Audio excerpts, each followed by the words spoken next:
Still on International Women's Day and celebrating women in the front line as we fight COVID-19. Benjamin Akapo sat with Dr. Joycelyn Esiming-Dame. She's a pediatric infectious disease specialist. That conversation comes up after this. Stay with us. It's another beautiful occasion to discourse with a very special personality ahead of International Women's Day on the 8th of March. And it's all about discoursing on women's issues, about a lack of equality, about stigmatization, stereotyping, and even violence against women. This year's theme is Women in Leadership Achieving an Equal Future in a COVID-19 World. Very relevant as we discuss this pandemic, COVID-19. And that's why today our guest, a high-flying medical doctor. I know she's blushing. If she could blush, she'd be blushing right now. High-flying medical doctor, a pediatrician to be specific, and also with a specialization in infectious diseases. Well, our guest, Dr. Joycelyn Esiming-Dame. Doc, thank you so much for your time. Thank you for having me. And I'll just say this, it's been quite a bit getting you to speak to us. If anyone has tried reaching you in a while, I mean, it would have been tricky. So we're very grateful that you've decided to speak to us. Yeah, thank you so much. I know that I've been giving you sort of a hard time, but it's been incredibly busy for the past few weeks. So right. I know we have to do this. Let's talk about where you are. I mean, I've done some research into pediatricians in the country, very few. Very small numbers, not to talk of women in pediatrics, not to even talk about women in pediatrics specializing in infectious diseases. But for you, how did this start? Has it always been your dream to be what you are now? Well, should I say that? I think so. I always knew that I wanted more than just the average. And being a little girl, growing up around my daddy, who was a professor in Legon, I mean, I'll finish school and instead of playing around with other kids, we go straight to his office. I'm doing my work and he's also in his study. So I sort of grew up in that kind of academic background. So not unusual. Finishing, stayed in Legon, went to school in Legon, went to Achimota school. So sort of was in that neighborhood and continued at Legon and then University of Ghana Medical School. It was not surprising that I went to the medical school because I I always say that I wandered in that path. It was just doing medicine, but again, of course, doing science and just continuing in that pathway. How did I become a pediatrician? After medical school, after the training and seeing patients, I always had empathy for women and also for children. I see women being the basic unit of society. Women make families. Families make homes, okay? And homes will make the society. And when I was doing pediatrics as a rotation during medical school, I would see how women will come in. Sometimes the woman has gone through labor, delivery. After delivery, the man is gone and she's left with her baby. Or a woman will rush the child in.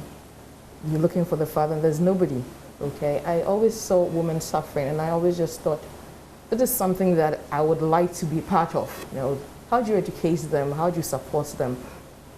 And one way you can support them is supporting their children. So if you're making life better for them, if you're making a better place for their kids, then of course you're supporting them as well. When it comes to infectious diseases, it was born out of the desire of seeing how people abuse antibiotics. I used to wonder, why would you have even a common cold and you're on so many antibiotics? What will make people do that? And what is the science behind it? What are we supposed to do? Again, people treat people just because they're afraid. Let me just give you everything. And so that fueled my curiosity. There should be more to it than this. There must be a science of prescribing antibiotics. That was one thing. And then also, I'm especially passionate about pediatric HIV. Right. So even before I did infectious disease, I remember telling my daddy one day that one day I'm going to cure HIV. That was way back in the early 90s, okay? And so I'd always also been passionate about pediatric HIV. And so it was not surprising that after finishing and becoming a pediatrician, when I had the opportunity to do a subspecialty, of course it was infectious diseases. Right. And I read a bit about, your coming out with pediatrics or infectious diseases specialization. And indeed, some of these things you mentioned to actually initiate a pediatric infectious disease service here in Ghana, the bit you speak of about an antibiotic program, strengthening infection prevention and control, and then HIV management. So would you say that all these things that basically when years ago you graduated as an infectious disease specialist, how far have you come in terms of the health setup, Kolebu and beyond? Okay. So actually, specializing as an infectious disease specialist only occurred in 2019. Right. My training, I went in 2017. It was a 2-year program where I specialized at a great institution known as Red Cross in Cape Town. And I also had the opportunity to do a master's as well in infectious diseases, where I finished with a distinction in my dissertation. So it's just really been about 2 years. But coming back, I work here in Kolebu. One of the things that I'm happy to have done is, when it comes to the field of antibiotics, I've collected data, but that is just local data on the blood cultures. It's called something blood cultures. When you take a sample from a patient, the blood culture will tell you what antibiotics to use. So at least in our department, I've been involved in preparing that kind of data, and we are coming up with an antibiotic guideline. So I'm happy to say that this is something that before you can do what we call the antibiotic stewardship, you need to know what antibiotics I should use, so that if somebody is not using that antibiotics, then you can say, this is what the guideline is. But if there's no guideline, then you can't tell people that, what are you doing? Don't say, so what should I do? So that's been one of the main things that I've been working on, and it's almost done. The other thing has been the area of pediatric HIV. Updated the guidelines when I came as well. And so currently we have the national guidelines that we are working with. Pediatric HIV is always evolving, so you need to really be abreast. Today the guidelines because the virus itself keeps evolving, exactly. So we have to play catch up. We have to keep up with, and unfortunately Ghana is not really catching up, I must confess, because one of the things that hit me hard while I was training was that there was a drug known as lopinavir/ritonavir that is given to children, infancy. You can use it from 1 month old. Ghana was still, for a very long time, using the very old drug that everybody says that there's so much resistance to this drug. And it was only until last year that we got it. So those are the things that really... And how long has the drug been in the system? It has been in the system for a very long time. You mean internationally or just in Ghana? In Ghana, it was just last year that we had this drug. Yes, I was asking internationally, and why it had taken us so long. Well, I guess procurement and what is their priorities, and that is why I think that pediatric HIV is not prioritized in this country, because we know that, and it's not being done, unless, of course, we say that we don't know. But recently, I mean, even the kits that would test a baby who is positive, or to test to know whether the child is positive or not when they are born, for a very long time, I mean, it had run out because it was at the port. It's at the port because donor fund has brought it in, and I think they have paid clearing fees or duty, one of them, and Ghana has to do their bit. So for a long time, it's been at the port. It's only recently, then when I heard about it, I complained to one of the people in charge, and he promised me that he would work on it. So I'm saying that, is there nobody in the ministries who is in charge of pediatric HIV, who is in charge of even HIV, and looking at these things? And I don't know, those are one of the inequalities. And ultimately, that affects the woman. Because the woman who is going to see her suffering child is the woman who has to come to the clinic all the time. And we say, oh, we can't do the test today. Then she goes back home. The man is not likely to follow you all the time.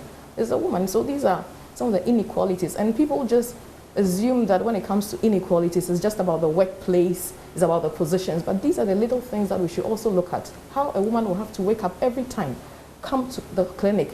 It's not there. We don't have this, and she goes back. When we can make it available? I kept saying that, how did the COVID vaccine come in so quickly? Because we know we are concerned about it. We prioritized it, and it's in, and we started vaccination. And I've had my shot. Why should this be stuck at the port? It's sad. It's Good really question. sad. Good question. Priorities, like you said. But the sciences tend to be male-dominated. How difficult has it been rising to the sort of heights you've risen to? You're a medical doctor, of course. Post that, you do your specialization in pediatrics. Post that, you've specialized in infectious diseases generally, but with a focus on children. How difficult has that been? When you look at the field of pediatrics, interestingly, it's more female-dominated in Ghana. And actually, even internationally, it's more female-dominated. Why do they say that? They say that it's one of the fields where there's not so much money. And of course, because we are women with the empathy and compassion for children as well. So generally, it hasn't been that difficult for me. I would say the challenges really has to do with you juggling your home, your kids, your work, and you want to do well, you want to excel, you want to do it right. So those are the real challenges, and deciding after school, do I continue, do I sit at home, take care of the home, have a family, do I continue to pursue my career? And those are really some of the decisions that sometimes are a bit difficult to take. Yeah. For you, just because you bring it up, you have your own family, and well, your husband is a prominent political figure. Let's stay away from him. Let's leave him alone. Yes, let's leave him alone. How easy or difficult has it been for you? I mean, what sort of support system have you got from there? Because a husband who is also equally busy, and you, how has it been? So interesting. I'll just say that when I had the opportunity to travel and go and do the subspecialty, it was just about that time, I think, that he also had his first appointment. And initially I was thinking, okay, so am I going to leave him all alone? And people say all sort of things to you. Are you sure it's safe to go with and leave him? But as women, we also have to think, where do you want to develop yourself to? And if you're a Christian and you trust that whatever you're doing is the leading of God, I believe it makes it easier. But sometimes I say that because he's so busy, it makes it easy for me to be busy. Because if you had a man who, regular kind of job, and you come and the woman is not there, she's always busy, then you tend to notice it more. But he's always in his study, he's always working. And so it's easy for me also to be doing that. The kids go to my mother and complain that, Mommy and Daddy are all on their laptops, and so we want to stay with you. And again, my mom has been a tremendous support. She's made it easy for me to do what I'm doing. Every day I say it, at any time. And yeah, that's how I keep it going. Your area of work requires a lot of research, experience, and all of that. Again, how have you been able to balance or factor that into your life as a mother, as a wife, and as a pediatrician, with all of that? So the pursuit of academia for women is challenging, as you're saying, because even in research, you need to make time to do research. I mean, you start and you need to complete it. You need to publish if you want to continue in the field of academia. So I think you need to make the time. You must be focused. This is what I want. This is what I intend to do. You must be focused. And once you're focused and you set your priorities, at the end of 6 months, at the end of 1 year, this is what I want to do. It's much easier to do it. And that is how I get by. I prioritize. Which of the things can I leave behind? Which of the things can I do tomorrow? Which of the things must I do at the moment? Because currently I also engage with the medical school. I've been appointed as a lecturer at the University of Ghana Medical School. So that also adds to my role. Thank you. That also adds to the role, because now I'm a full-time lecturer. I must make time to teach the students as well. I must make time to see my patients. I'm not going to ask you how you're going to balance that, but I only pray for elbow grease for you. I know. I always say God will make a way. Yeah. Yeah. So we're having this discussion in two areas. One focusing on your pursuits academically and career-wise, and also talking about COVID-19 in children. But going back to the theme of this year's International Women's Day, women in leadership achieving an equal future in a COVID-19 world. What would you say would be your thinking, your hope in line with this theme?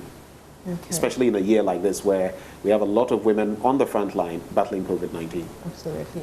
So the first thing we need to think about is how has the pandemic affected women and girls as well? And one of the ways that you can imagine that in the field of economics.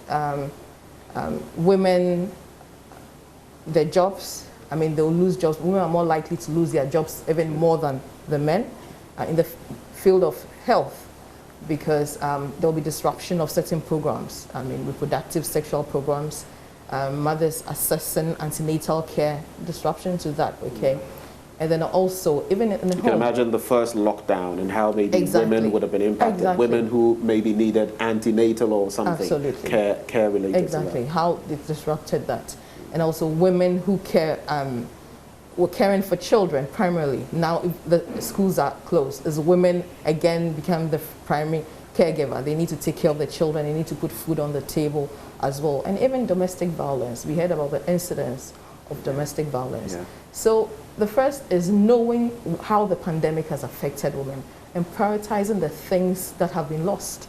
So that making sure that services that were disrupted are restored. I mean, prioritizing it, governments and agencies that are responsible. Making sure that the girl child is in school and stays in school, because you may have a situation during the lockdown. I mean, there are times we had to lock down, I know that, but if girls are out of school, what happens? We know about teenage pregnancies and early marriages, okay? We don't want to lose the gains that we have made already. And I even like to talk about immunization in children, because again, it's the mothers who take the children. Disruption to those services. I mean, if the women are not taking the children for immunization, what happens? And they are faced with a sick child.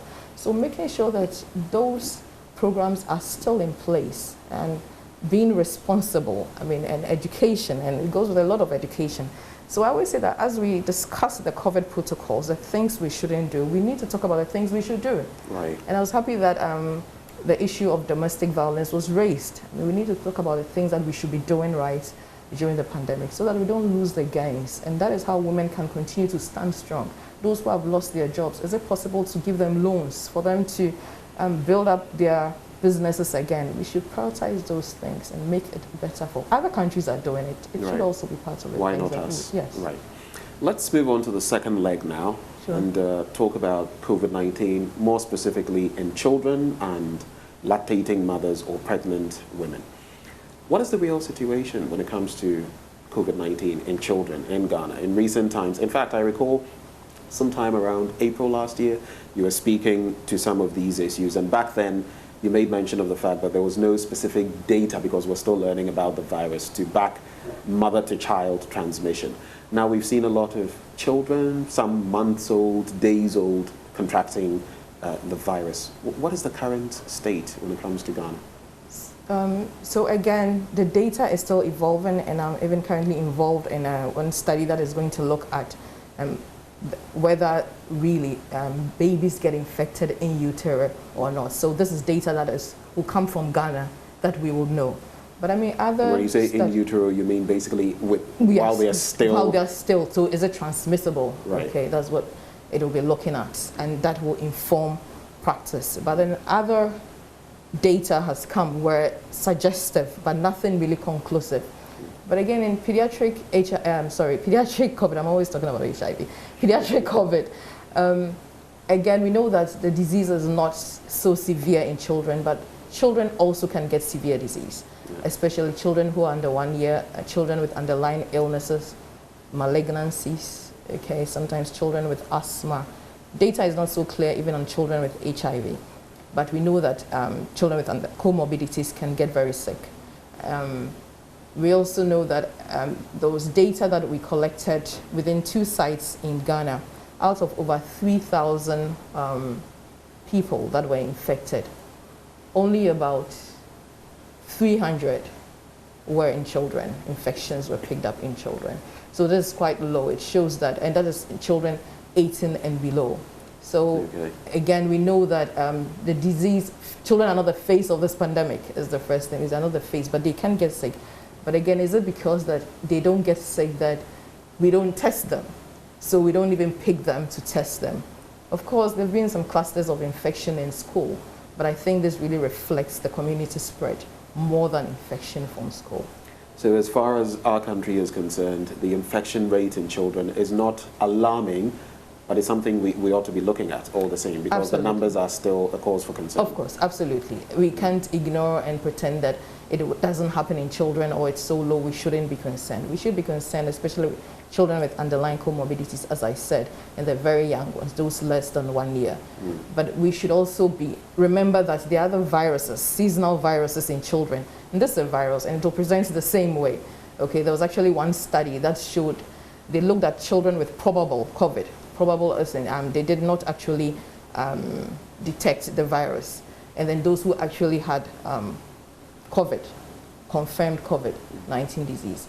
And the children who had probable COVID had more severe disease. And they thought that this could be a result of viruses that are actually doing this. So children have other seasonal viruses and other illness, and even at this time. So not everything is due to COVID is something that we should remember. Right. I don't even know whether to pose this question now. It comes to mind because of some of the inadequacies in our health system when it comes to dealing with pregnant women and children. But I know in the first trimester of many women's pregnancies, that's where a lot of infections come through and could affect the children.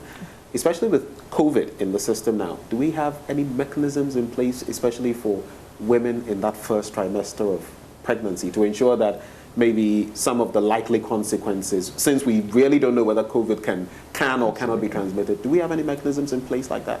So it continues to be the same COVID-19 protocols, really enforcing those protocols. So you're pregnant within that period, avoiding infections, using the face mask, practicing social distancing. And I know that it's so difficult to practice. I mean, we talk about avoiding crowds, but we still see people. But I think that within certain groups of people, if I was pregnant, I mean, I'm likely not to go out for a while, okay? Or only when it's essential. No groups, no gatherings. So they must even enforce these protocols more, because that is the only way. Right, Yeah. right. Well, thankfully, both of us have been vaccinated. Absolutely. So that's one level Absolutely. of protection. Absolutely. But let's talk about children not having access to the COVID-19 vaccine, for example. And, a colleague was sharing with me the other day about her child expressing concern about not getting, the vaccine and all of that.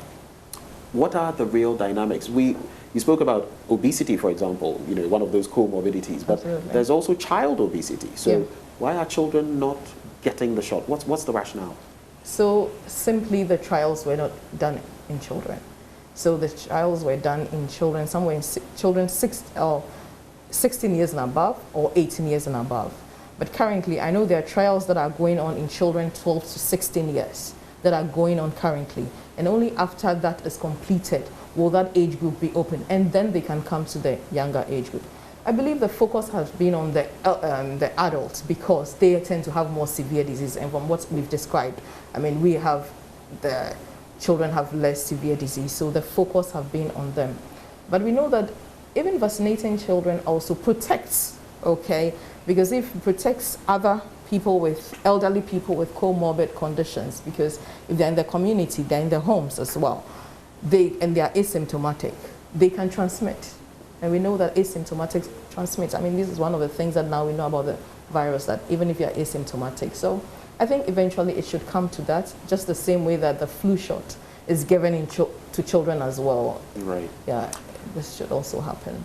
In terms of precautions, pregnant women, lactating women, those who have children, what would you proffer to such women in these times? Yes, the protocols, but beyond that, is there anything they could do? Really, from science, beyond that, there's nothing. If you look at the data, there's nothing that really, apart from just practicing what we all know now, there's no drug. And I just want to say that, I mean, people abuse, again, antibiotics so much during this pandemic. You have a COVID test and you take azithromycin. Please, azithromycin has its purpose. It's an antibiotic that is used for particular conditions, it has not been licensed for the prophylactic treatment of COVID-19, and it's been abused so much. We'll get to the point where we need azithromycin for other conditions, and there's no azithromycin. Or even worse, you have developed resistance. Exactly. Which is the big concern. You've developed resistance, and you don't have azithromycin, and we should really be careful about how we abuse it. So we should tell our friends, people who are listening should please know that azithromycin is not licensed as prophylactic treatment for COVID-19. Even if you are asymptomatic, you have mild disease, you don't need to. It has its purpose in treatment. And I feel maybe in the coming years, that's another thing we're going to have as a health care burden, because a lot of people now have been afraid, and so they even get the common cold, which is in the coronavirus family, and they go and get azithromycin because someone had COVID, told them this is what I took, and somehow they get it over the counter, and the abuse has been massive. The abuse is massive, and I saw one patient who was prescribed, just had a COVID test positive, azithromycin, ivermectin, prednisolone. I mean, seriously.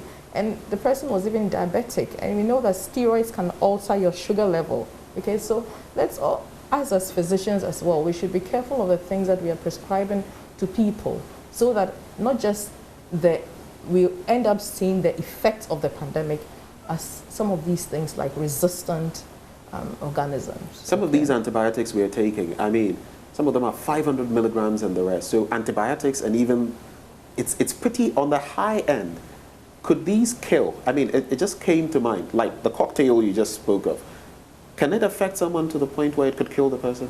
So again, depending on even what your underlying condition is and the contraindications, there are some drugs that they prescribe that do not give with that, do not give this drug. So it depends on what you're taking, and you need to be very careful with what you're taking. So yes, that could happen.